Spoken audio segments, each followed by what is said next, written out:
সাজুগুজু করে রেডি হয়ে বসে পড়েছি, যাচ্ছি রেস্টুরেন্টে খেতেই যাই সবাই, সেটাই আমরা করতে যাচ্ছি। আমরা আর ব্যতিক্রম কিছু না। এবারের বড়দি ছাদ ঢালাই দিয়েছে, আমাদের সকলকে নিয়ে রেস্টুরেন্টে যাচ্ছে।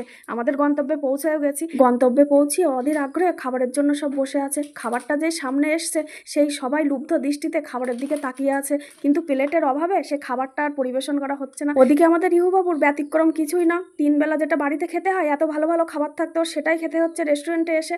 যাই হোক, প্লেটটা আসার সঙ্গে সঙ্গে রানা বাবা পরিবেশন করে দিল। প্লেটটা আসার সঙ্গে সঙ্গে আর বিলম্ব নেই। এত ভালো ভালো খাবার সামনে রেখে আর কতক্ষণ বসে থাকা যায়, তাই সকলে মিলে একেবারে ঝাঁপিয়ে পড়লাম খাবারের উপরে। এবার খাবারটা কি দিয়ে শুরু করলাম? প্রথমে চিকেন উইংস ফ্রাই, তার সঙ্গে হচ্ছে ধনেপাতা চাটনি দিয়ে শুরু করলাম খাওয়া। তারপরে হলো তন্দুরি চিকেনটা খাওয়ার পরে চলে আসলো চাউমিনটা খাওয়ার পরে এখানে দিয়েছে বাটার নান, চিকেন দো পেঁয়াজা, বাটার পনির মশলা। সবশেষে খেয়ে নিলাম এগ রাইস আর চিলি চিকেন, আর তার সঙ্গে তো স্যালাড আছে। যাই হোক, খাওয়া দাওয়া করে আমরা সব বাড়ির জন্য রওনা দিয়েছি। খাওয়া দাওয়ার পর্ব কিন্তু এখনো শেষ হয়নি, বেশ অনেকটা রাত হয়ে গিয়েছিল, তাই বাড়িতে এসে খেলাম আইসক্রিম আর কোল্ড